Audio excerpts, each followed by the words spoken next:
All right, welcome, friend, to The Real Deal On. And today we have a very, very special, lovely, talented guest. Her name is Dr. Cali Estes, is known as the Battery Recharger. She is highly sought after mindset coach, addictions professional, life coach, and wellness guru that blends talk therapy with positive change to assist her clients in unlocking their true potential. She has been featured in books, magazines, radio, and television for her work with Sober on Demand and the Addiction Academy. Dr. Cali is a 6 times #1 best-selling author and host of the popular podcast Unpause Your Life. So welcome, Dr. I Cali. want to hire you to do the intro to my podcast. Like I am like jacked up, ready to go with the energy that you brought into the room. That's awesome. Thank Well, I'm only feeding off of what you've already brought to the table. you. They all say that. You got That's like true. the radio voice. Like I'm ready to like get the tickets, the new See? concert or something. Love it. But thank you for the intro. Very Oh, cool. my absolute honor and pleasure. And thank you so much for taking time out of your busy schedule to share your journey, to share your story and have a positive impact because that's our goal. I mean, I think when we first met, that was one of the things we connected on was really our passion for people and having a huge impact. So why don't you give us the 30,000 foot of who you are, what you do, and then let's get in the weeds here and really unpack like how you became who you are. So I specialize in working with celebrities and executives, the top 1 to 5% of the population that wants to make a change, whether it's addiction, mental health, a bad habit, burnout, whatever they're trying to fix or change, we sort of come in and do. So we can do a mobile detox, we can do therapy, sober companions, and then I have a 5-day executive reset where I come in and kind of work one-on-one and we get through some trauma, we get through some unhealed wounds, and we do some core groundwork that helps them lay the foundation of where they want to go. So Mm. that's it in a nutshell. And then I have a training company called the Addictions Academy that's been around for about 12 years. And we're the global provider of addiction and mental health training for treatment centers, clinics, private practice. We do CEUs, we do compliance training for treatment centers. We're in 40 countries. I think we're in 5 or 6 languages at this point, and we have teachers all over the world. So those are the two main things. I wrote a couple books. I made a couple appearances, the usual Yeah, things you the do. little things there. Yeah. Yeah. So working in this space, having done that before, myself, my wife and I, Heidi, worked in that field, and we were kind of thrust in it kind of randomly in some respects. And it was like any other business, like no other business we've ever experienced. And it definitely has a lot of unfortunate stigma around it. It has also a lot of darkness around it because of some of the behaviors some have. How did you get into this and how, and I will be digging in deeper into also what you lean into when things get challenging, but let's start with how did you get into this and make this such a passion in this way? So I had no intention of doing this, similar to you. I wanted to be an FBI agent, and I was in Like college one Clarice night. Starling? Yes, yes, that was the back in the 90s. I was like, that's what I'm gonna do for a Yeah. living. So excited. That's what I was gonna do. And two things happened. One, I sat with an agent, a female agent, and she said back then, you're not going to do that type of work. At best, you'll fetch coffee for the men and maybe do undercover narcotics and stand on a street corner as a prostitute here and there. And I thought, well, I don't want to do that. That doesn't sound like fun. And she said, and maybe you'll make $28,000 if you're lucky, because this is way before Criminal Minds, way before this stuff was cool. And I thought, well, that doesn't sound very good at all. So I kind of went on this search for what else can I do? And I had a couple female roommates, and every Thursday night we would do ladies' night. We'd go out, we'd get drinks, and I'd always come home alone. They'd always pick up guys. And one day I was real sad, and I'm sitting on the floor, and big thing in my family was when you're sad, you eat. and you eat cake. Cake was the thing that my mother and my grandmother made. When we're sad, we eat. When there's a problem, we eat. When we're happy, we eat. So I'm on the floor with cake, and I'm eating this cake with my hands because I'm sad. And there's kind of cake on me, cake on the wall, cake on the dog, cake everywhere. And my roommate walks in and she goes, dude, that's not normal. And that was the first time I was like, what do you mean this isn't normal? This is what I've always done. And she's like, there's something wrong with you. So that set me down the I better go get a counselor path. So I sat in front of a counselor and I said, well, this is what I'm doing. And she said, well, do you binge and purge? I said, no. She said, do you restrict food? I said, no. She says, well, according to the, DSM that we diagnosed you with, you don't have an eating disorder, so you're just fat. Okay. So off to the fat doctor she sends me. So now I'm in a medical office and he says, well, you need fen-phen. You don't Oh my have an gosh. eating. Oh wow. We're dating ourselves here. Yeah. So They don't now make that I anymore, right? That's like the old know school Ozempic. exactly. So now I have fen-phen and I'm like, okay. So now I take fen-phen and I can eat the cake and the pizza and now I'm losing weight. So I went from 160 pounds to 90 pounds, Wow. like 2 months. And I thought I looked good. I see the pictures and I'm like, wow, it's bad. So that happens. And about 6 months later, I am in Dallas, Texas, and I start getting heart pain. And I went to the ER thinking maybe I'm having a panic attack, I'm stressed out. And the doctor said, whatever you're taking is eating the lining of your heart at this point. And I went, okay, well, instead of fen-phen, let's do a trade. Let's do diet pills and speed because that's a better choice. So that's what I Now did. that you have less lining in your heart, just speed it up a little bit, and it's moving faster now. It's smoother. Right. My brain went, well, if I can't have that, I'll just take this. Right? Makes sense. Makes perfect sense. Absolutely. 6 months later, different doctor, different ER. This one says, he sits me down and he drops the F bomb. And as soon as he dropped the F bomb, I went, oh, okay, this might be a little more serious than I thought. Like, what the And f are he you said, doing? what? He said, like, what the f are you doing? F Yeah, bomb. exactly. And I was like, okay, doctors don't say that. So this might be important. And he said, you're going to die in about 6 months if you don't stop. And I was 23. And I went, stop what? And he goes, whatever it is you're taking, I don't care. It's going to Just kill you. stop it. And I was like, how do you know I'm taking something? And he goes, well, let me show you. And he pulls up all the EKGs and the x-rays and the MRIs, and he's literally showing me what I'm doing. Wow. Now I'm looking at it going, oh my God, this is for real. Like it went from, yeah, that's cute to, oh boy, this is serious. So then I said, I have to quit. He hands me a pamphlet for OA and a pamphlet for NA. So OA is Overeaters Anonymous. So I go there first. Now I'm in a church basement at 23 with a bunch of 50-year-old women crying, and it's miserable. And I'm thinking, this isn't This gonna is work. not helping. Yep. You So I wanted go, to eat cake after that. yes. So I go to NA and guess what they have? Cake. Cake. And they have coffee and they have sugar and they have cigarettes. And I am like, I am here. Yes, I I'm belong. home. Right. Right back down the rabbit hole of speed. So now I'm like, what do I do? Now, mind you, this is way before we had all this stuff. We don't have recovery coaches. We don't have BetterHelp. You can't just text somebody. There's no phones at this point. So a friend of mine says, you're going to go to yoga with me. And of course, I'm like, can't touch my toes. Like, what am I going to do in yoga? She just come. So I get there and I roll this mat out and it's hot and there's no water and I'm complaining and I am miserable. And she looks at me and she goes, shut up. And I just, okay. She goes, just do it. And I'm looking at her thinking, this girl's crazy. And I did.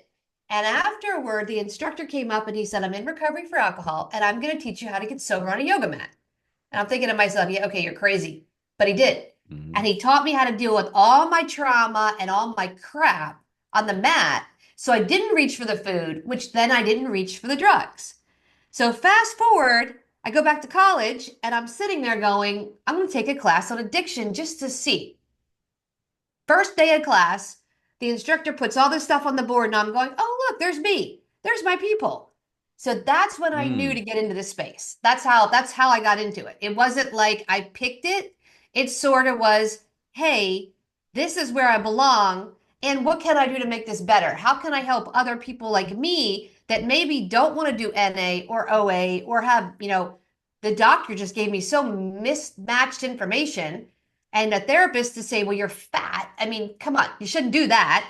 So there's got to be It's something frowned I can do to upon. help. Yeah. That's how I got here.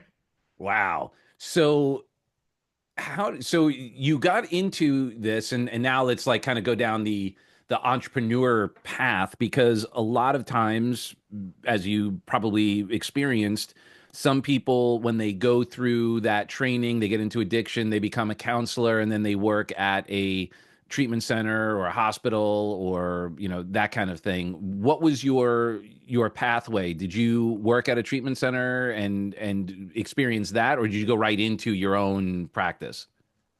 So I started with the hardest thing first. I did a runaway shelter for teen girls. Okay. I learned real quickly, I don't want children. These girls are a handful. Then I worked at a methadone clinic in Kensington, Philadelphia. So I got into like the street drugs, the street homeless. It was rough, nonprofit. Then I went into working with prostitutes and children. So women that had 5 or 6 kids, they're street women, bringing them in, giving them a place to stay, getting them sober. And then I realized that I couldn't pay my rent, my car payment, and my student loan in the same month working for nonprofits. I was burnt out and I quit the industry. And I picked up everything I owned, threw it in my car, and moved to Texas with a friend of mine. And we started a fitness company. And it wasn't my first company, it was my third, but it went gangbusters. We had the largest in-home training company in the globe, and we did it right when the internet was coming out. So we had to Mm. learn Craigslist and learn Monster and learn Career Builder and learn how to sell. And we did it. And then when '08 hit and the economic downturn hit, people who couldn't pay their mortgage didn't want to pay for a trainer or a maid or what have you. So we went from, 8 figures to zero overnight. And I ended up getting homeless and losing everything I owned in a fire and going back to Philadelphia. And I'm squatting in this house with no heat, no running water, going, what now?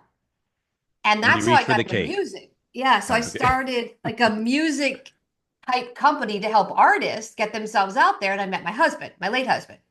So And that what was the kind of progression. music, when you say get their stuff out there, so '08, so now MySpace and all that is going on. So you have some technology to leverage, but Right. what were you guys building? EPKs, electronic press Hmm. kits. So Okay. right when you would send your one sheet and your disc by snail mail, we Hmm. said, let's get ahead, let's do an EPK and send email. So the artist would pay us a fee and we would create the whole EPK and send it out for them. And we did great Hmm.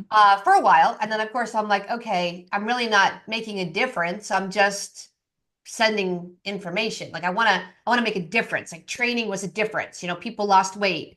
Addiction was a difference. Mental health was a difference. But now I'm just kind of, you know, doing basic tasks. So that's when I got back into this. After I met my husband, I got back into the addiction work and I worked at a treatment center and I worked my way up to director. And that's when I saw all the problems in a treatment center, all the Hmm. flaws, all the issues. Where was the And I treatment said, center?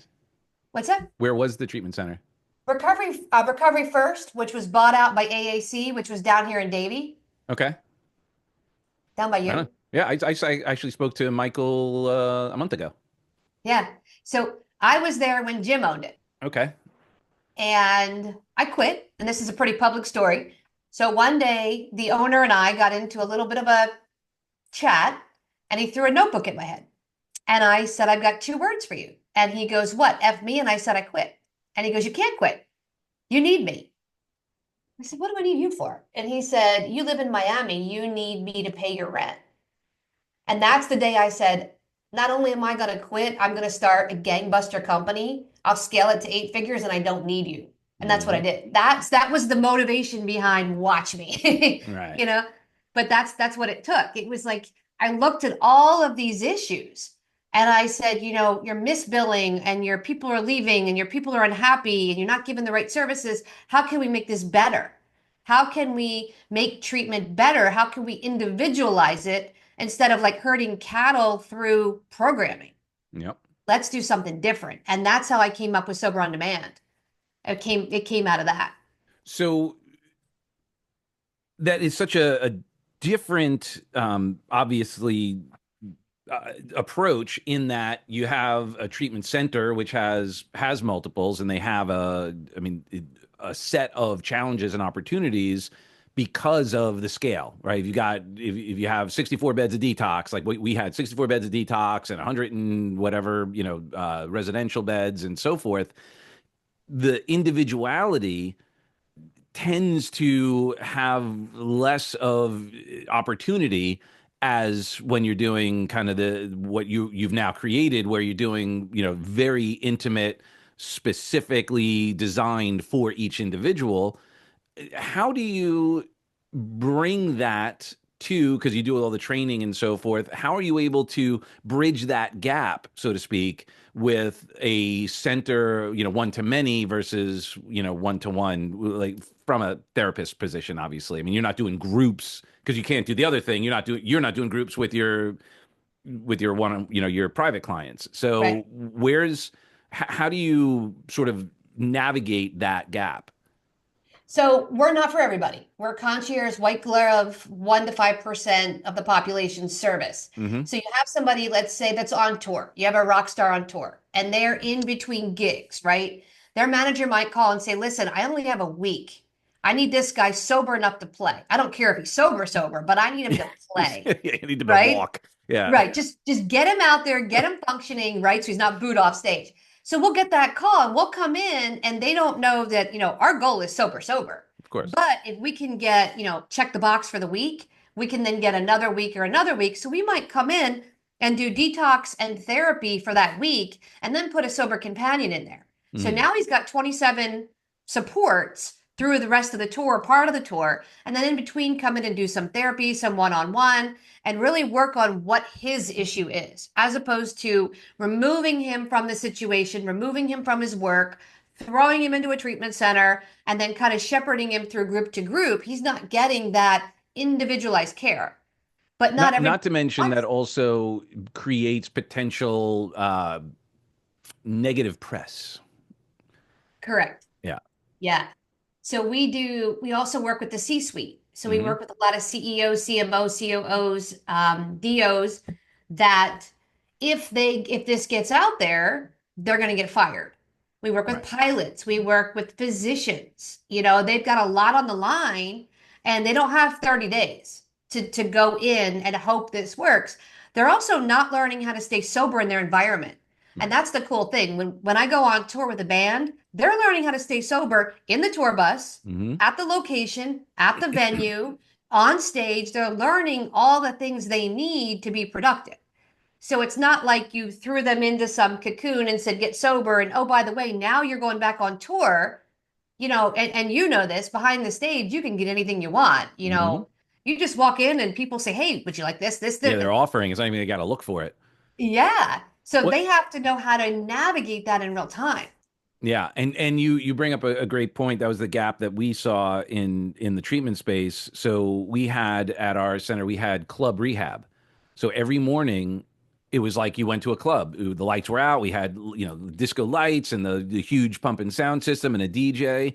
And every day from 7:30 to 8:30 was club rehab, Mhm. because what we found was it would drive me nuts.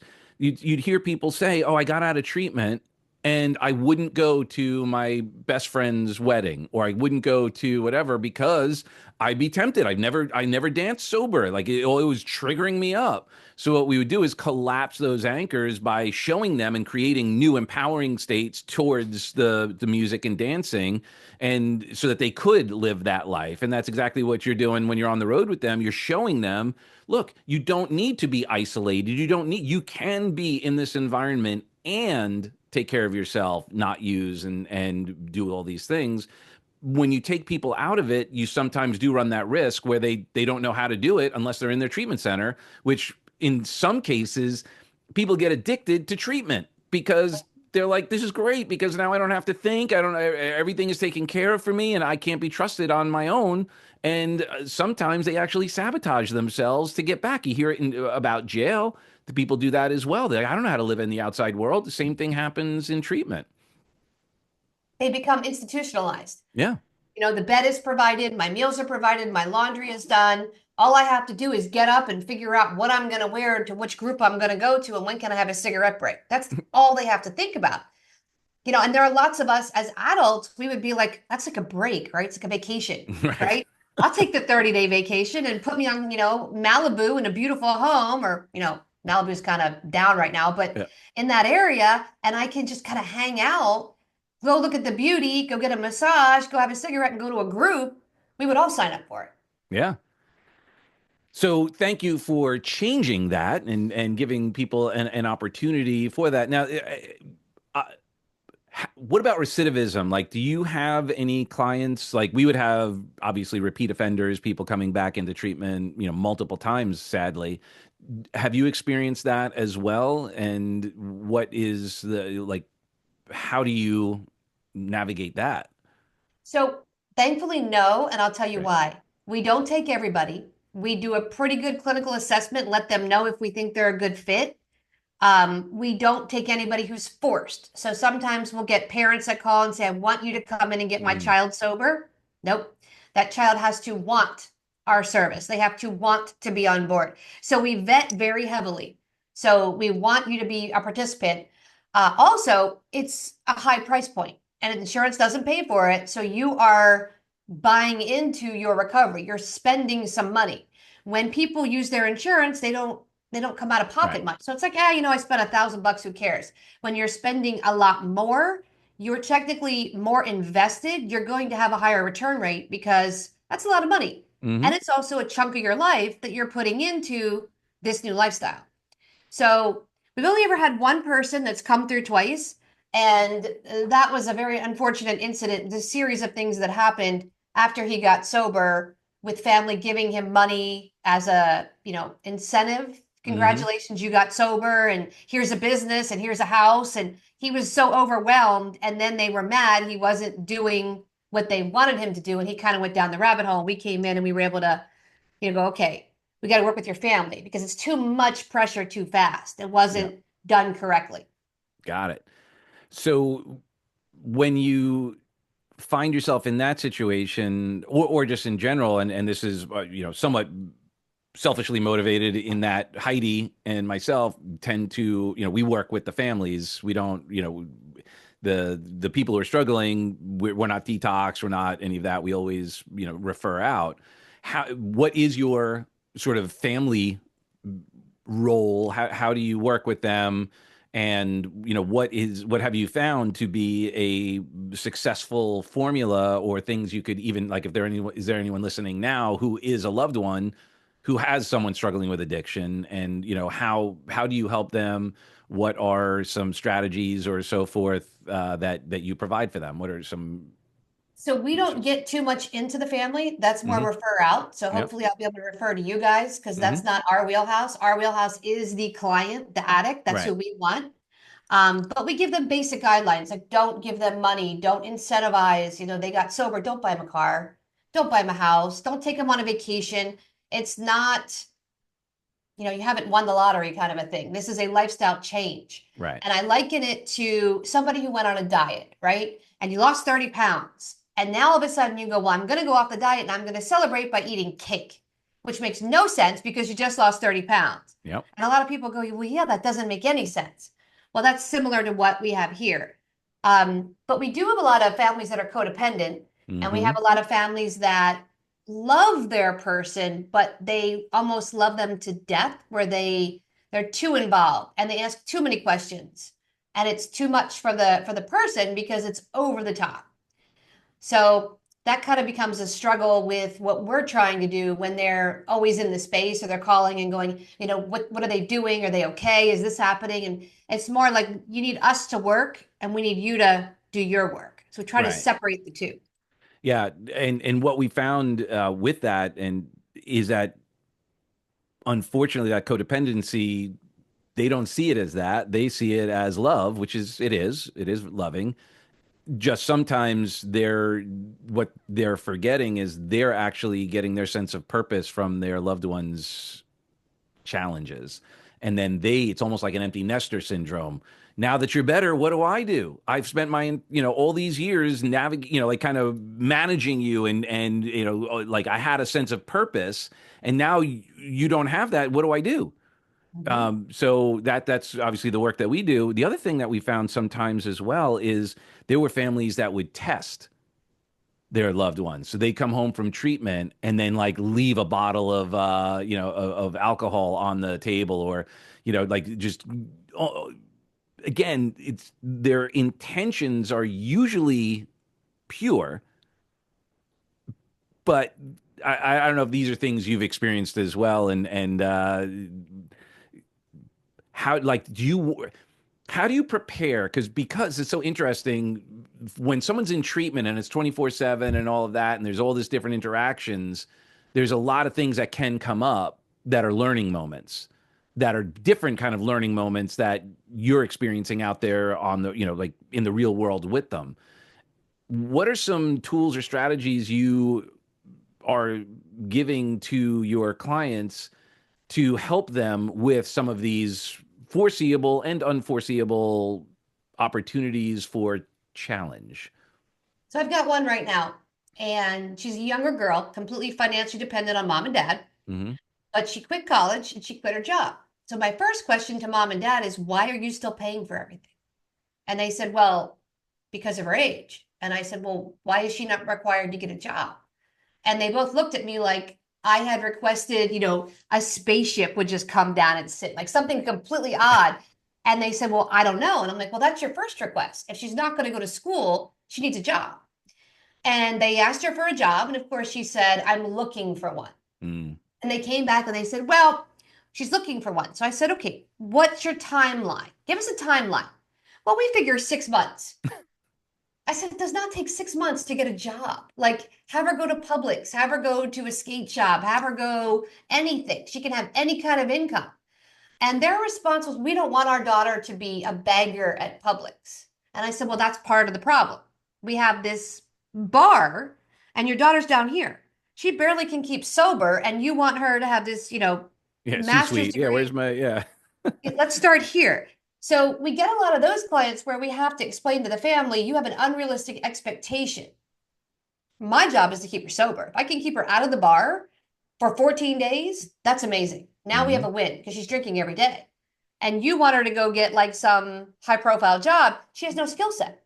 So it's like this very imbalance of power. So I was able to get her sober. And the minute she was sober, mom and dad are hawking Instagram. And you know this from your work, Hmm. and texting me going, do you think she's drinking in this photo? And I'm like, no. You think she's out partying in this photo? Where are her friends? Where is she at? She's on Life 360. She went to Publix. Do you think she bought wine? Like it was incessant.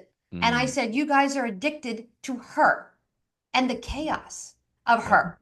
Find something to do, find a hobby. So I told mom, I'm like, go find a hobby.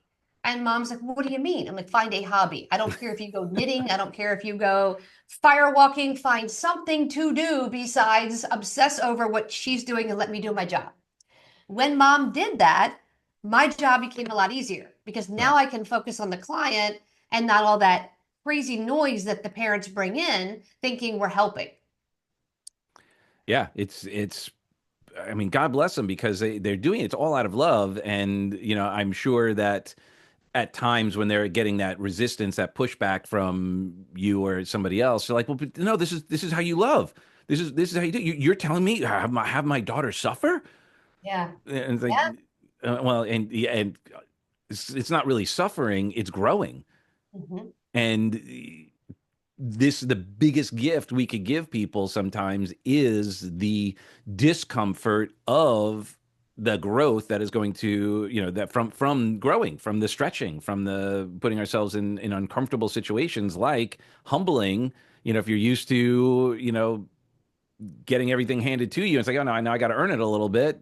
That can be humbling because you have a certain expectation. um, so how you did this? How did you start? So let's talk about like the beginning of this. So you told the your former employer, take this job and shove it. And as we know, entrepreneurship is not a straight line. Business ownership is not. So what was your journey like? Because now you're obviously crushing it.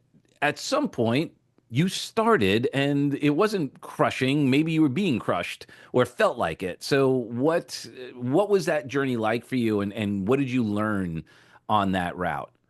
So I was married to a musician, to a drummer, and you know this from the music world. Musicians don't make a lot of money unless you're signed to something, and then And they even start. then, Yeah. So one day I came home and I said I quit my job. And he looked at me and he said, the rent's due in 2 weeks. I said, I know. And he goes, we have 300 bucks in the bank account. That's not going to cover rent, a car payment, and food. I'm like, I know. And he goes, do you have a plan? I said, nope, not yet. And he just looked at me and he's like, oh boy, this is not going to be good. So I sat down and I said, this is what I'm going to do. I'm going to start a company and I'm going to work with clients.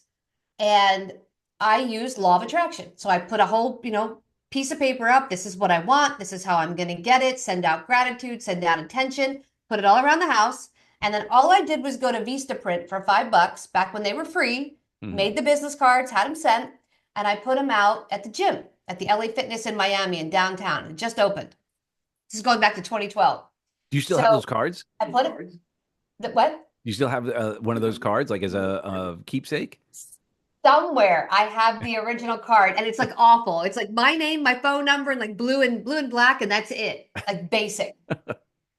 And I put it out and my phone rang about 24 hours later. And I met this gentleman at a Starbucks and I had no office. I had nothing. Just showed up. Here I am with my pen and my paper going, I hope I can do this.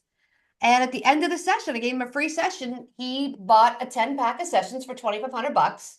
And I came back and I handed it to my husband and I said, I made almost as much with one client as I would have made in a full month's of work working for someone else that didn't appreciate me. Here it is. And he goes, well, now what? I said, now I grow. Now And you go I again. just went on a rampage. Business cards everywhere. I built my first website. It looked awful, but I put it out there. I'm like, we're going to try. We're going to try. And then social media, I just started posting and I started getting calls. And one of my first calls was NBC Channel 4 News in New York. And they called and they said, we saw your website, which looks like crap, but what you're doing is interesting. No one's doing this private come to you service. Hmm. So they put me on NBC4. And from there, I got a CNN offer. And I was like, oh my God, I'm on CNN. Now, I still didn't have a good website. I still didn't have good business cards. I didn't have any money for all that stuff. But I'm on CNN. What do I do? And it was literally, you're going to be on at 6 o'clock. And I said, I don't even have money for hair and makeup. So I went on CNN with blue streaks in my hair at the Hmm. best I could do at 11 o'clock at night and said, this is what I have. And I got a couple clients. I'm like, okay, now we invest. Now we get the website. We do the things. We get the professional business cards, professional pamphlets. And then it just started to snowball from there.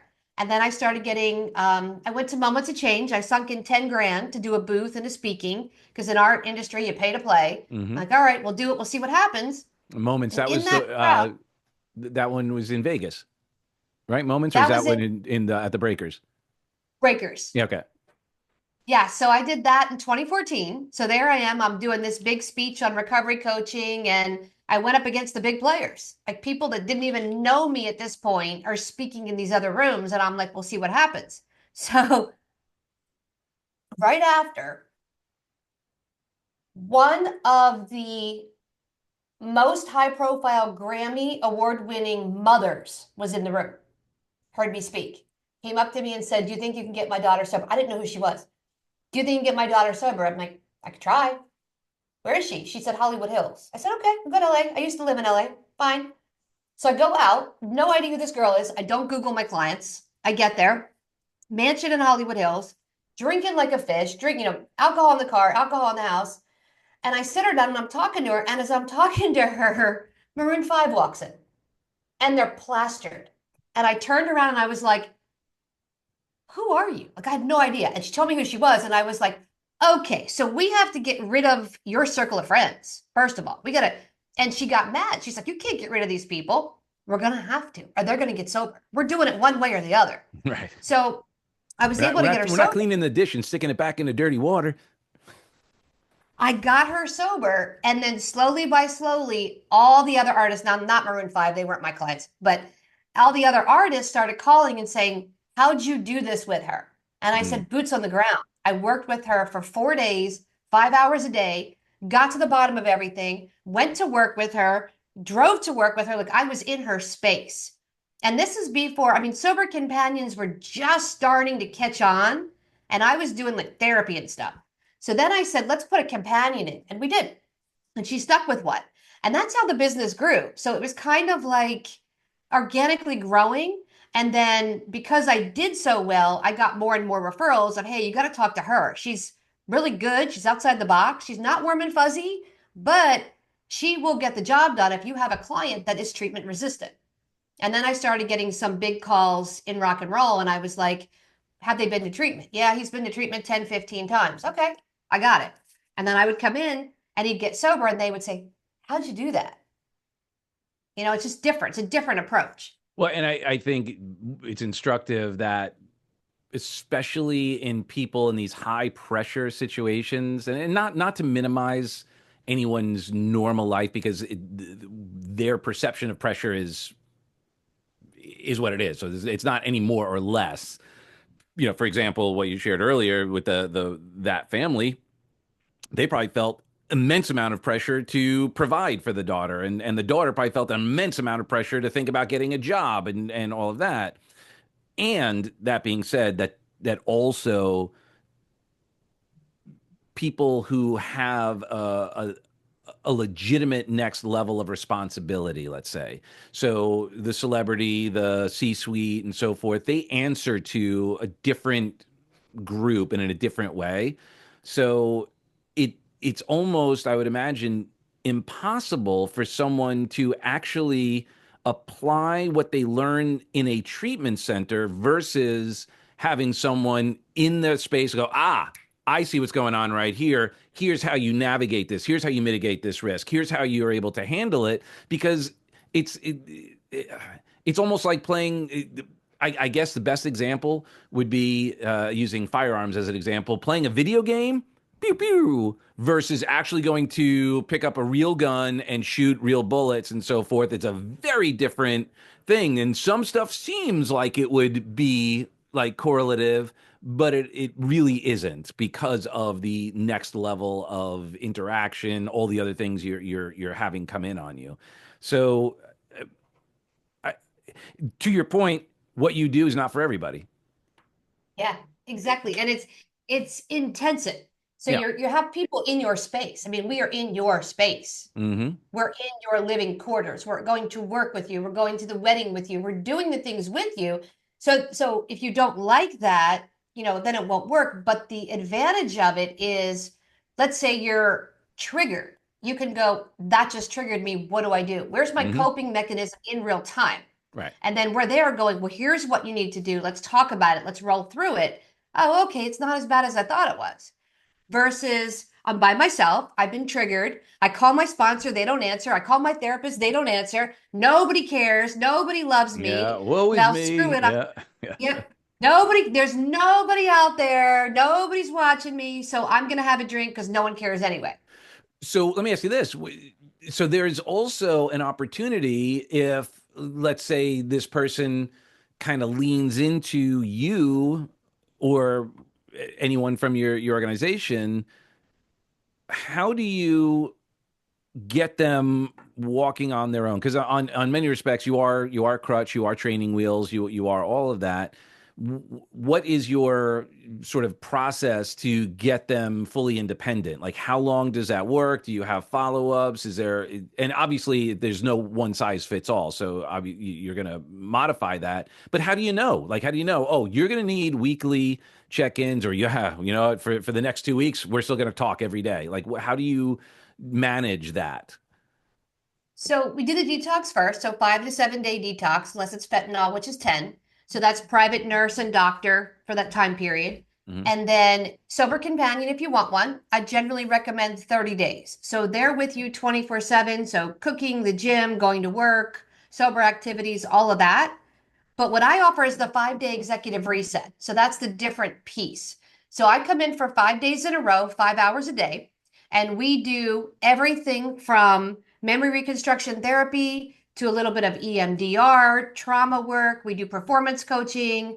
We do life coaching. We do everything. So I start them with childhood. Tell me what happened. And I figure out all the triggers for the drinking or the using. I figure out where the trauma started. And then we neutralize the trauma. And then I have a whole supplement line for brain health. So we start repairing the chemical damage in the brain. So as we're doing these two pieces, we're doing the emotional, mental, we're also doing the chemical at the same time, and then the companion's doing the social. So now you've got a wraparound service. So I'm in and out in 5 days. Companion can be 30, and then the detox is 5 to 7, and then the aftercare is Zoom calls with me and the coach or the sober companion. So usually me twice a week, them 3 times a week to start if they need it. And then we step down from there, 4 times, 2 times, etc., going down. But it's intensive in the beginning, and then we kind of take the training wheels off and see how they do. Right. And have you had any of those situations where you're already going, uh-oh, okay, how do you navigate that? Because they don't yet need detox, but they might need some form of intervention. What's like a situation that you've experienced where you were able to kill the monster while it was little? So I asked them what their stress events are coming up. So do you have a work meeting? Do you have a wedding? Do you have a something coming up that's a high stress? Because that's already going to tell me we need extra supports about 5 days before that event. Hmm. And that's a big one. Another one is navigating going back to work. If they've been off work for a period of time, what's that look like coming in? What is your stress level? So I will have them text me every day on a scale of 1 to 10. One being, I feel fantastic. 10 being, I'm ready to jump off the balcony. Call me. I want to know where you are. So if you're at a 7 or 8, I'm going to call you and I'm going to talk to you for 21 minutes. 21 minutes is what it takes to change a thought. So we're going to be on that phone for 21 minutes and you're going to leave and go, I feel better. Now I'm at a 2. And when I check in, I want to make sure you're okay. I'll say, text me later, check in. Maybe we need another call. So we'll keep doing that until you can manage your own check in and say to yourself, okay, 1 to 10, I'm at a 7. What did Callie teach me? She taught me to do squats. She taught me to go for a walk. She taught me to go to a meeting. She taught me to do all these things. I'm going to try them on my own. Hmm. And if I'm still at a 7, I'm going to text her. So it's sort of a progression because I want them to be able to self-regulate where they're Right. not going, I have a feeling I need a meeting. I have a feeling I need my therapist. It's I have a feeling, let me sit with it. Is it real? Is it not real? Does it need my attention? Does it not need my attention? And then move from there. And what plethora of coping mechanisms can I choose at this moment that's going to be the most rewarding or appropriate? Exactly. Yeah, I mean that's what that behavioral flexibility is so important because if you're in the middle of a big meeting, you know, calling your sponsor mid meeting may not be the most appropriate step, but there are plenty of things one could do that would help them get back into a grounded state. Brilliant. So have there been any times like for you where and knowing celebrities and C-suite, like you're also dealing with very big personalities, type A in many respects, and very demanding, very high expectations, not used to anyone saying no or telling him what to do or holding an account. So what's that experience like? And have there been times and what did you do to regulate yourself because you are also a big personality, so I'm sure there have been times where there may be some inherent conflict or friction based on clashing personalities and whatnot. So yes and no. So I'll tell you a story. Funny story. So one of my biggest clients loved me and hated me at the same time. So I got hired. I went out and he's at the Beverly Wilshire and he rented an entire floor at the Beverly Wilshire so that he could walk around in his underwear and smoke weed. So I show up and I introduce myself and he's in his underwear smoking weed, could care less who I was. And I said, well, I'm here. I was hired by the trust because you are not doing anything you're supposed to do. So this is why I'm here. And he basically looked me in the face and he said, I don't do business. And he dropped the C word. Hmm. That's my first experience with him. So I went, okay. And I stood there and I said, well, I'm curious that you picked that word first, the one that rhymes with bunt, right? And I said, Because where are you going to go from there? I mean, most people start with something smaller, like, you know, the A word Jerk. or the B word, right? How do we get here? I said, but I'm curious, what do you have? And he had never had somebody come back at him like that. And he stood there. So then he called me the A word, the B word. I said, okay, good, good. We got that out of the way. Now what? And I just smiled and I looked at him and he stood there and he's like, and he crosses his arms and he goes, I hate you. And I went, good, we're going to have the 5-year-old temper tantrum. Beautiful. Go ahead, I'll wait. And I just stood there. And he's looking at me going, I'm not rattled. I'm not phased. I haven't fed into it. And he's out of words. So he's just standing there. And I said, I can do this all day with you. So you're either going to play ball or we're going to stand here and do this because I got 15 days. I'm paid in advance and got nowhere to go. And he just looked at me and he was like, I'm not going to work with you. And he runs in the room and shuts the door like a 5-year-old. It's okay. I'm going to go to the gym. I'm going to go to lunch. I'll be back. Go to gym, go to lunch. I come back. I knock on the door. And he said, go away. I'm like, I'm not going to go away. I'm going to sit in the hallway if you like. So I'm sitting in the hallway and he's like, well, I'm not going to work with you. It's okay. So I'm sitting in the hallway and I'm humming and I started singing. And he's like, you need to stop singing. It's annoying me. I'm like, well, come out here and tell me.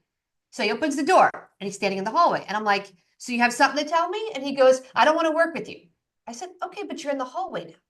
Now I've got him in the hallway. So slowly by little, I was able to get him to do what I wanted him to do.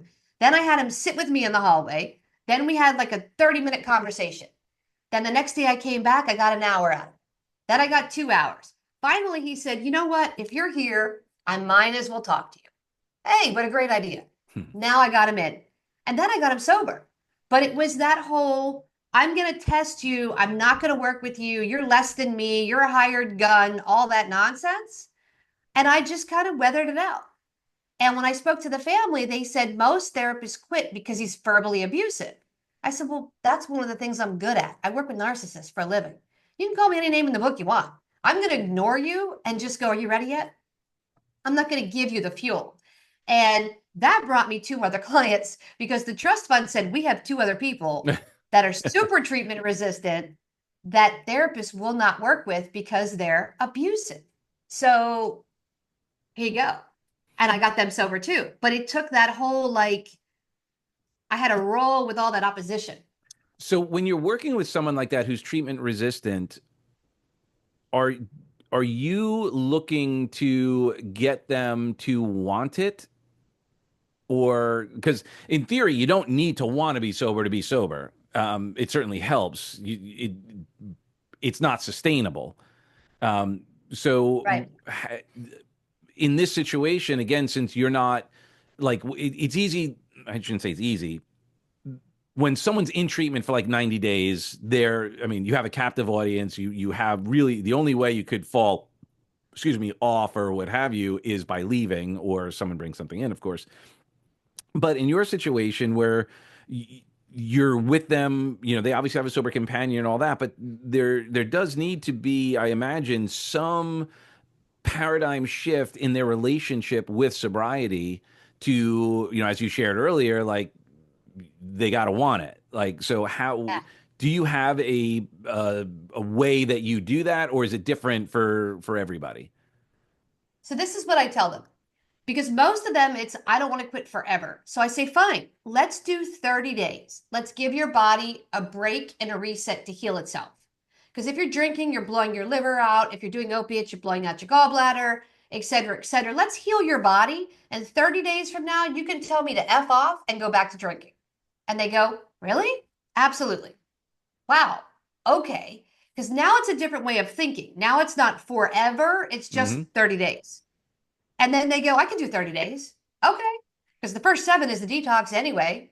Get through that. And then it's downhill 23 days. I can do that.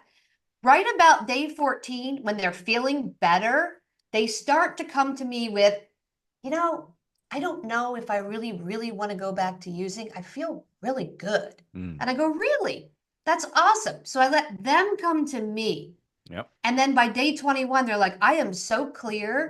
My skin is cleared up. I've dropped weight, because alcohol makes you puffy. I'm eating. I'm going to the gym. Guys are checking me out, girls are checking me out. Like I feel good. Awesome. And then by day 30, they're like, nah, I don't think I'm going back. So that happens organically. Right. Love it. Yeah, I was reflecting. I have a couple of friends who have done that where they're like, I'm doing the dry, the dry January or what have you, and then they'll be like, 2 years later, like, I just never. I Mhm. feel great. Never really picked it up, and then some have picked up again, and whatever. It's not, they never. It was never really a big issue. A lot of times, people just do that just because, and they go, you know what? I actually enjoy this feeling. I know I am noticing a difference, and I think that's the most valuable thing. And I think as well, not only with the therapies that you're doing, but also with the supplements and so forth, that you really are attacking the whole experience because yeah, your body is wrecked when you're doing some of these behaviors, and to accelerate the healing through a variety of supplements also makes a big difference. We used to Yeah. we had supplements at our our center as well because it does, and we did yoga, we did all the things that you're sharing. We offered because it works and they're applicable. It's not. I think sometimes people overcomplicate it. Have you had that happen as well, where it's simple, not necessarily easy, but when you're working with someone, have you ever had them overcomplicate the experience? And the biggest gift that we have is our intelligence and our intellect, and the biggest challenge we have is that very same thing because we could also get ourselves into a tizzy of sorts. So how do you help people in that space? Like what is your go-to, or do you have some ways that you're able to help simplify what some people get overwhelmed with? So the first thing I tell them is that your drug or alcohol problem is not your problem. Hmm. It's your solution to a problem. So once we realize that that's how you deal with stress or anxiety or boredom or trauma, let's figure out the why. What's the problem? Once we get the problem figured out, now we can solve the problem. And once we solve the problem organically, that reach for whatever that vice is goes down and down and down and down because that pain point is no longer there. Yep. So if I'm dealing with like a big CEO, who's married, who has kids, who has a boat, a yacht, a plane, he's traveled all over, he's bored. So what is he doing? Cocaine and strippers. Bottom line, he's bored. So I say to him, what can you do you haven't done? Oh, well, I jumped out of an airplane, I raced a car. Of course you have. What about a nonprofit in Africa? What? What about starting a nonprofit and flying to Africa to help with fresh water or doing something like that? And then they look at me and they go, well, I've never done that. You don't have a passion project. You don't have something to put your energy into. And then we create it. And all of a sudden, they're not bored. They're flying to Africa. And while they're down there, they're looking at the giraffes and whatever else. Suddenly, they're plugged in. Hmm. And then their attitude shifts. Now they're like not as destructive. They're more productive. And I tell Hmm. them that if you're productive, you're happy. If you're destructive, you're not happy. So you have to figure out what that thing is that makes you feel plugged in and helpful and valued. Everybody wants to feel valued and heard. If you have all the money in the world, you have no value because you don't need to do anything. What are you doing? You wake up, you go to bed. Everything else in between, money's making for you. So what is your purpose? And when I start getting into kind of the existential stuff with them, that's when it resonates and they're like, wow, like I really am just doing drugs all day long. Yeah, you're wasting your life. And it actually brings me to the next, what you just triggered in my thoughts is that spiritual connection. Like how much of that, because I know some stuff Heidi and I, the way we approach it, and I'm gathering to some extent you, because we haven't had this conversation directly, is the the resistance some people had to AA was the whole higher power conversation and all of that for some. And it's our belief anyway. I can only speak for Heidi and I in this regard, is that your higher power, the spiritual connection, whatever that language is the most important, that all the rest of it will fall apart without it. And you in some respects kind of shared that through having a purpose, having all of that, which and getting outside of yourself. Is that also part of your programming when it comes to that spiritual higher power, spiritual connection? Like, how do you navigate that, and where is that in your hierarchy of importance? That's super important. So it's chemical, emotional, mental, and of course, spiritual and social. So when it comes to spirituality, I ask them, what's bigger than you? I don't care what you believe in, if it's a head of lettuce or God or the universe or whatever, something is out there bigger than you. And if they tell me, well, nothing's bigger than me, I say, okay, well, then I want you to teach me something. And they go, well, teach you what? Tell me how you make the tide come in and out. How do you personally make that happen?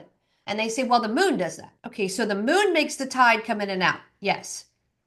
Well, so you make the moon make the tide come in and out? And they go, well, no. Well, then what makes the moon make the tide come in and out? And then they look at me like I'm stupid. And then they scratch their head and they're like, I don't understand your question. That's my question. If you don't make the moon make the tide come in and out, what makes the moon do it? Well, I don't know. So something outside of you is making this happen. And then they go, well, yeah. Okay, that's all I need from you is that you are not in control of everything. Hmm. Once they give me that, it's okay. How do we plug in now? Where are your people? And I tell them, I was born and raised Catholic, and I don't follow Catholic at all. I'm shaman. So I went down the rabbit hole of where do I fit? And I studied Judaism and I studied Taoism and I studied Buddhism and I did all this. And finally, I was in a sweat lodge in New York with the Lakota tribe, and I'm like, hey, here's where I belong. And it fit. Hmm. And I tell them that you have to find where you fit. And when you do that, it's like boom, you're plugged in and now you have connection to something. And you can make so many things happen when you're connected to something besides you. Hmm. And that's when I see the transformation. They're like, wow, like you're not kidding. Yeah, law of attraction is all outside of you. You can make things happen, but you have to have intent, gratitude, and action. Most people who have no spiritual path have no gratitude because they're like, I have intent. I want this new Maserati. Okay. And I'm going to work 60 hours a week to get it. How's that working for you? It might take you years to get there because there's no gratitude. You put in that gratitude and suddenly things shift for them. Well, and also they it ends up being unfulfilled. So they get they get the Maserati, they get the toy, they get the whatever that desired object is, and then 5 minutes later, they're like, "Oh, now what? What's next? All right, now I got to get the Lambo. Now I got to get this or the or that." And it's a hole that's never filled because they're trying to fill it with something that is way bigger. It could never the Maserati could never fill the hole that God, Mother Nature, whatever your language is, that actually that hole is. If you're not connected, it's immeasurable. Just like Yeah. it's also the challenge for many, I'm sure, and that's why you experienced going through many paths to find it. It's because it's beyond our comprehension. God and the universe, spiritual, all of that is the challenge with language is how limiting it is. And to really describe that experience is really doesn't have words. So guiding people to that is the biggest opportunity people have for each other is to help them find that pathway.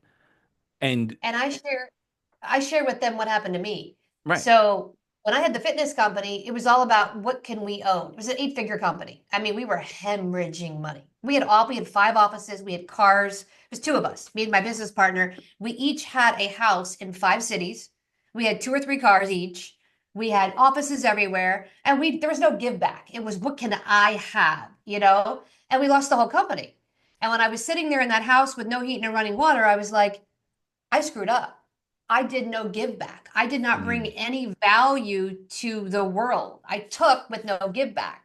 And I made a deal. And I said, if you let me do this again to my higher power, I'm going to give a give back. And I'm going to make sure people can take the classes and people can afford services. And the minute I did that, my whole life changed. And I was able to say, this is, what I needed.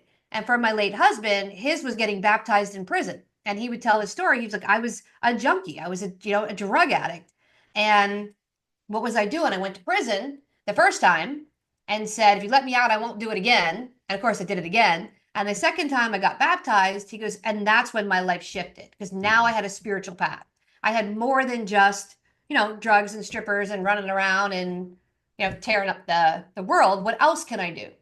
And that I think is key for anybody. If you don't have that spiritual plug in, you're going to feel empty. And when you feel void, you're going to use because that's how you feel the void. It's that simple. And how many of your clients, uh, without maybe even saying it though,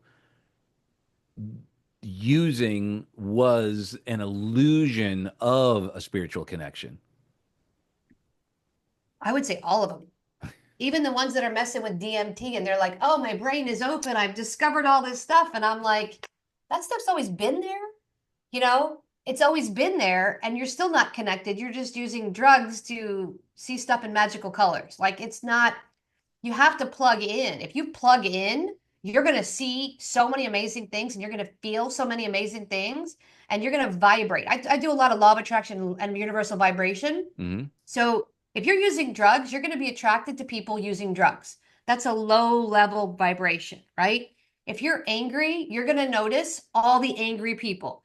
You're going to notice the people that are having road rage and everybody's mad at everybody because you're vibrating lower. When you start vibrating higher, you're going to get that more spiritual individual that's not dealing with the anger. If someone cuts them off, they go, they must have to get there faster than me. Good luck to them. And when you do that, it's like, wow, you don't have all that anger and all that low level frequency. You feel better. And the Hmm. more you vibrate higher, the better you feel, the more plugged into spiritual you are. And it kind of goes that way. And the Yep. higher you vibrate, the less you need drugs because you're already in that vibration. So around that, when you mentioned DMT and so forth, what are your experiences, feelings, philosophy around medically assisted treatment? So for me, it's whatever works for you, but please don't use it as an addiction. So if you've used ibogaine, ayahuasca, or DMT to get off other things, and you're going every weekend to do this, it's starting to become an addiction now. So that's my thing. Is it hindering your lifestyle? Mm. So if it's like that's all you do, now it's become an addiction. But if it's something you do every once in a while, sure, great. Like I go and have a glass of wine with dinner every once in a while. I don't need it. I don't want it half the time, but I can still have it because wine was not my drug of choice. Mm. But if I went every time I had dinner and had a glass of wine, now it's becoming a problem. Okay, so you bring up a an interesting thing that comes up, I'm sure, is exactly that.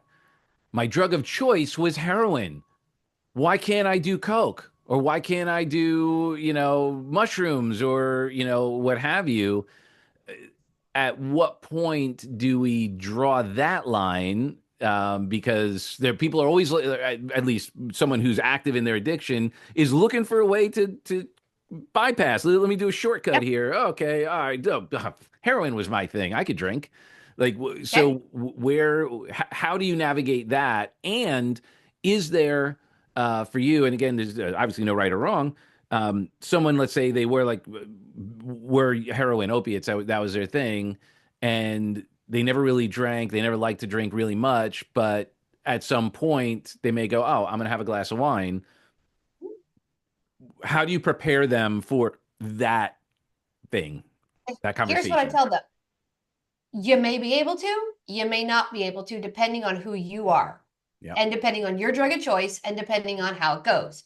So I have one right now who decided she could drink. And I said, every time you drink, you end up in the ER with a very bad bout of IBS. So you think you can have a glass of wine? She said, yes. I said, okay, try it. She goes, what? I said, try it. Go out, have one glass of wine. So she called me and she said, I had one glass of wine. I said, great. Do it again tomorrow night. She goes, what? I'm like, one glass. She goes out. She couldn't do it. And I said, that's a problem. Couldn't And do I it, said, if meaning you she can, had a second and oh, she had six and ended up in the ER. oh. And I said, what did you learn? And she goes, it didn't work. And I let them figure it out Hmm. themselves. And then they come to me and go, I can't. She goes, I can't drink, Callie. I can't drink at all. And I said, you're right. But if I told you that, you would have said, I can Yeah. do what I Right. want. I can, Yep. other people can do it. So you go through the process and tell me how that goes for you. And I have clients that do that. They say, well, heroin was my drug of choice, but I'm going to have a glass of wine. Okay. Tell me how it works for you. Tell me if you can do it. And I've had clients come back and go, I went out and had that glass of wine and I didn't like it. It didn't do anything for me. And it just kind of was gross. Okay. Perfect. So you learned you don't want to drink. Yeah, I can if I want, but I don't want to. And then when they learn that, they come to me and they're deciding they don't want Hmm. it. Instead of me going, well, you can never do this again. Because as soon as I tell you no, you're going to go, Yeah, watch me. exactly. And which actually comes full circle to how you started in the first place. Someone told you you couldn't do it. It was going to be, and you're like, oh, that's it. Game on. Yeah. Hmm. So what a great way to kind of exemplify the experience. And I say that to whenever I speak, I'll say something like, don't believe me, don't believe a word I say, just try it on. Right? Because if I tell you something, it means nothing. When you tell you something, it means everything. So that opportunity to give someone full ownership, it makes it that much more sticky and prevents the oppositional defiant part to show up, because once you say never, never, oh boy, like a number of things can come up. It could be I'll show you, or then they're like, what's the point? Like they may give up at that point. Well, I don't know if I want to do this because I don't want Right. that's too long. Right. So I love how, you say, hey, let's just do it for the 30 days. Let's see that after the 30 days. Let's, reevaluate. And very often people do come around to, hey, this is feeling great. Or, they're curious, and if they're in a safe environment and you let them figure it out, they're able to like own it and say, oh, this Mhm. is Yeah. not for me. And it's interesting too, because when you give people permission, they decide they don't want it anyway. It's like, well, go ahead. You want to go have an 8 ball? Go ahead. I'm not going to stop. I'm not going to go with you. I'm not going to do it with you. But if that's what you feel you need, go ahead. And then they'll call me 2 days later and they'll say, yeah, I thought it was a good idea, but I was up all night. I was peering out the blinds. I didn't go to work. My girlfriend's mad at me. I may have lost my job. And then I'll go, was it worth it? No, I shouldn't have done it. So I guess the one other thing, and I wonder if this has been, because in the last, 10 years, fentanyl and all of these other interesting experiences have come out. Is there a, an awareness of that? Because the worst case scenario we experienced was someone, let's say, most people don't overdose and die from cocaine unless it's laced with fentanyl, but like heroin would be a good example. Like they used to use X amount. Now they've been sober for, 30 days, a couple months, whatever, a year, and they go back and use the same amount that they used to and then overdose. And now with fentanyl and all of that, it becomes a whole other issue. Has that played into any of your sort of look at that conversation? Oh, go ahead, try some. Like, is there, Yeah. while you're not trying to stop someone, you're like, it's not as easy, it's not as safe as it used to be. So I give them copies of my books. I Married a Junkie, 1 and 2. And I tell them the first time my husband overdosed using cocaine was when it was laced with fentanyl. Mm. So he went into Miami thinking he was buying an 8 ball and ended up overdosing in the hood, in front of the guy's house, in the BMW on fentanyl. And they had to give him 3 shots of Narcan. And Mm. this is way back in 2014 when it was just coming out. So I give them that, warning. And if you're going to buy street drugs, they're probably not what you think they are. Mm. So if you're going to buy a Percocet, it might be pressed fentanyl. You have no idea what you're buying. But if you're willing to roll that dice, then that's on you. But I try to give them the whole gamut. Right. And they say, well, I've known my dealer forever. And I said, yeah, so did my husband. He knew his dealer and he had 5 overdoses and he knew his dealer. And his dealer catered to a very high, wealthy population in Miami.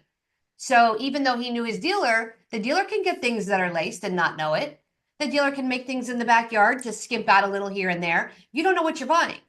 So I usually give them that precursor of, if you want to try this, this is what you're getting into. Usually that makes them at least stop and go, I'm not sure if I want to do it. It gives them a little step, Hmm. because I see get a lot on the line.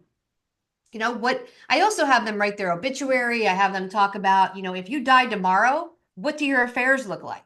How are people going to remember you? What are your Hmm. kids going to say? And that really helps a lot when I say, what are your kids going to say if you died tomorrow and they had to go to your funeral? What are they going to say? Daddy was a drunk? Daddy was a junkie? What are they going to remember about you? And I'm pretty graphic. And Hmm. usually they sit down and they go, yeah, I got to make some changes. I really do, because that's not who I want to be, but that's who I am. And that is such a great workaround for the delusion, because what we found is all too often the person struggling with addiction was oblivious and delusional in what their children understood, what they were aware of, how it was impacting them. They would say things like, "Oh no, my kids are fine. They don't know anything about, they don't even know. It's not even a thing." And then we'd have, the family program, we'd now see the kid and you'd have like the 8-year-old going, "Oh yeah, I know my dad's like hammered."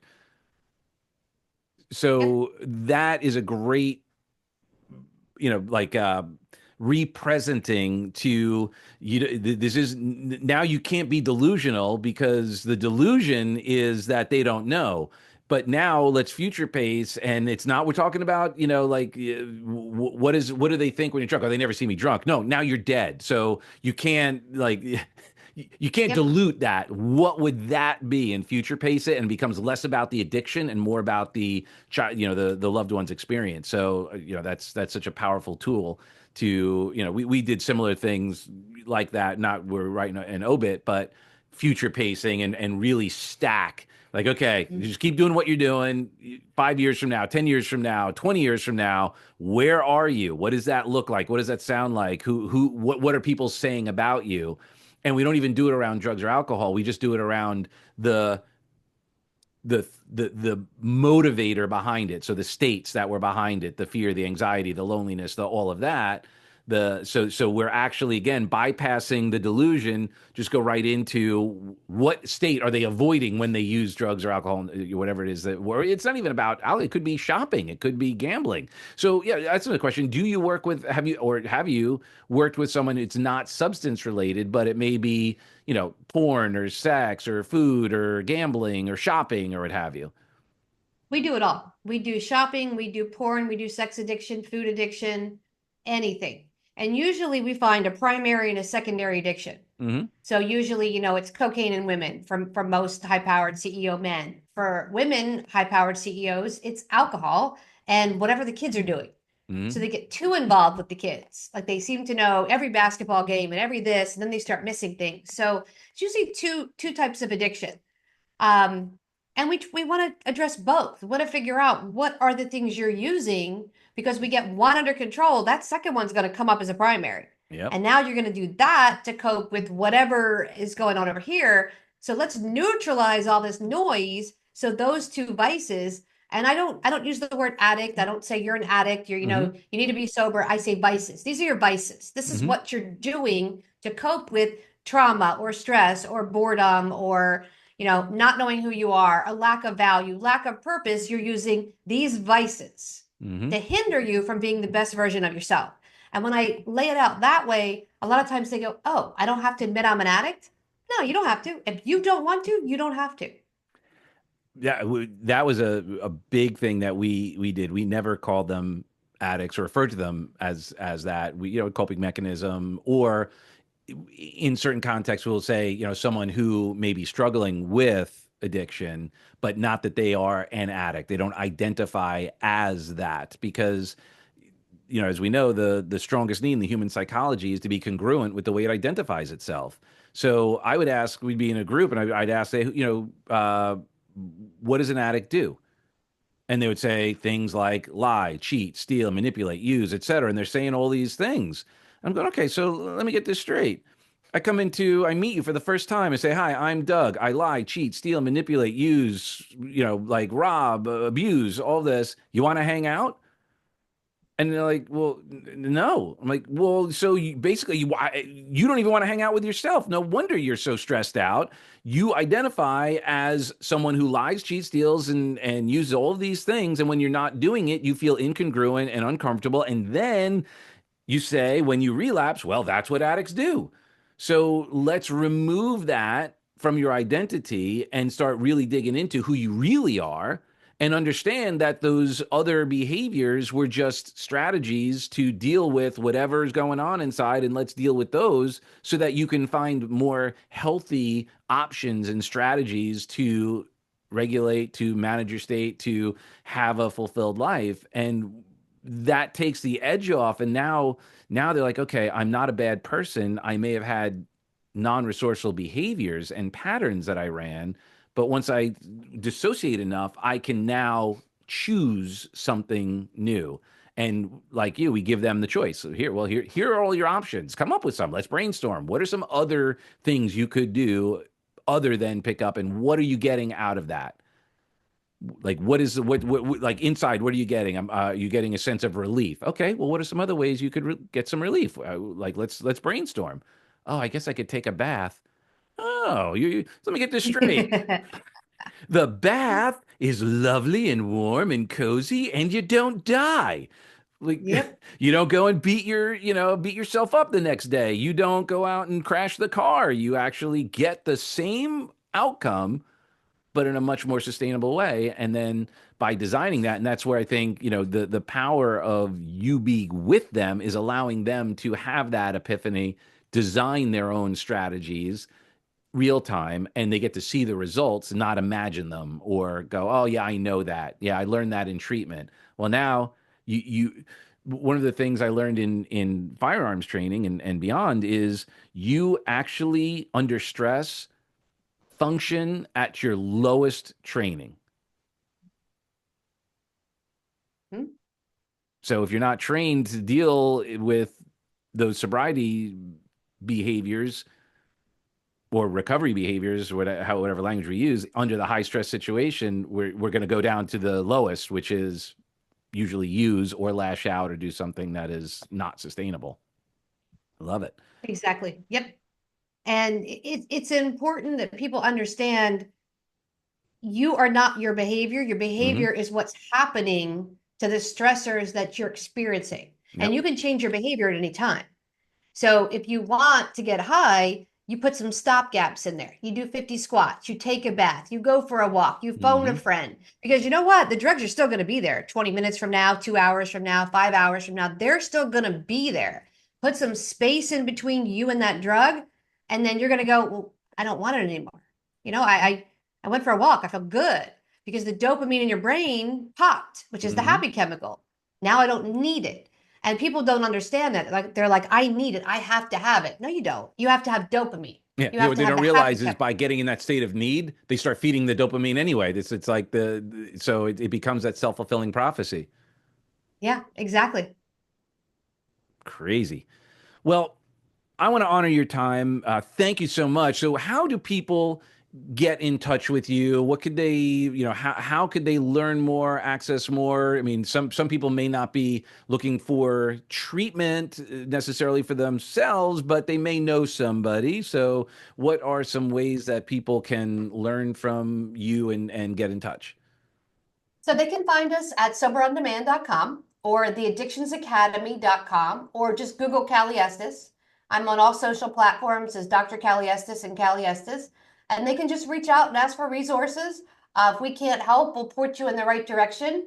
There's tons of people out there that have different types of services. So if it's not something we provide, we'll definitely point you in the right spot. Right on. And I forgot to ask this. It's a very sort of overused question, but still helpful. Knowing what you know now on your journey, what advice would you give your younger self when embarking or making some, you could look back at some pivotal decision points? And is there like a moment in which you go, you know what, if I had heard this would have helped me, get to where I'm at sooner or with less friction or in more enjoyable way? Yes, but it would not make me who I am. It would not make me able to perform at the level I do, and Mm-hmm. it would not have provided the products I have. So if I was able to get my husband sober, there would have been no I Married a Junkie book, Mm-hmm. which, people get to read, they get to see what it's all about. So I think everything I went through to provide better value and also become who I am. So I wouldn't change anything, even though some of the moments were very difficult. And in them, you think, this is it. I'm never going to make it out. You make it out, you figure it out, and you get to the next level of where you need to go.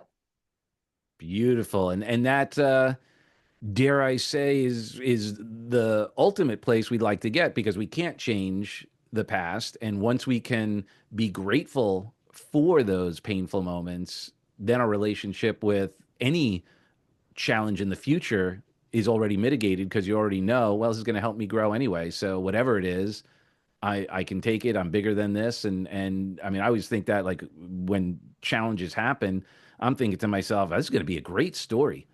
Like Yeah. when I'm on the other side of this, I'm going to have a great story to tell, and Yeah. and consistently, kind of live that way. Then everything's an adventure, and it's like a movie. Like without the protagonist, without the drama, it's boring. Yeah. That's true. So, amen. Well, thank you so much. All your information is going to be in the description, and we love you for who you are and who you aren't, and we look forward to to rocking with you even more. Awesome. Thank you so much for having me on. Thank you. God bless.